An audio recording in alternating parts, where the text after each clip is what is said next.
Happy New Year, everyone. Or at least congratulations on making it through the last one. Now, I don't have to tell you that 2020 has been a crazy, wild, bizarre, insane ride.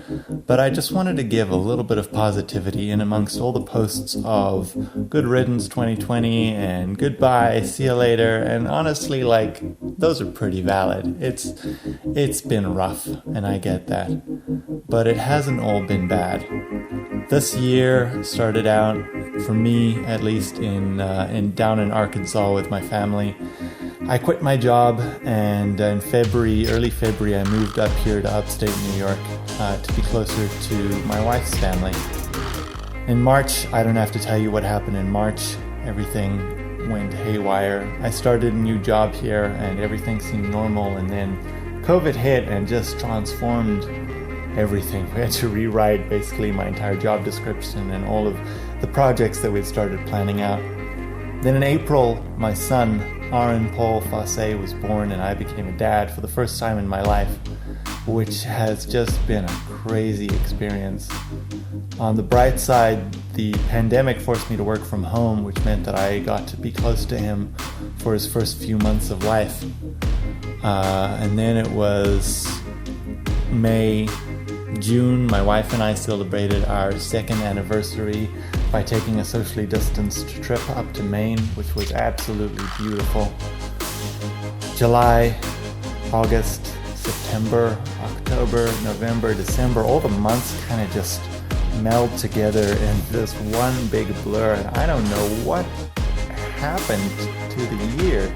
But as we finish the end of this year and begin to tepidly make our way into the next year, wary of what we're going to find, I do hope that the historic global significance of 2020 doesn't completely overshadow all of the small personal victories that people had along the way.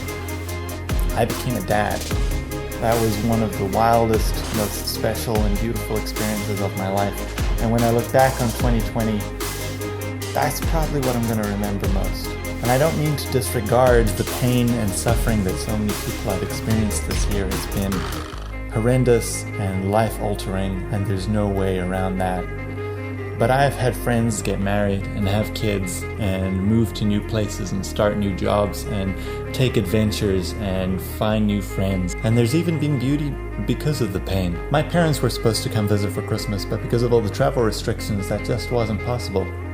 But I've probably communicated with them more this year than I have in the past 7 years since I came to the United States. I found games online that I could play with my brother, and my family has a video call once a week now. There have been creative revolutions where people have just expanded their boundaries and found new ways to express themselves, from the top tier levels of Hollywood figuring out how to make productions during this to the small little guys in their backyards finding new ways to create artistic projects.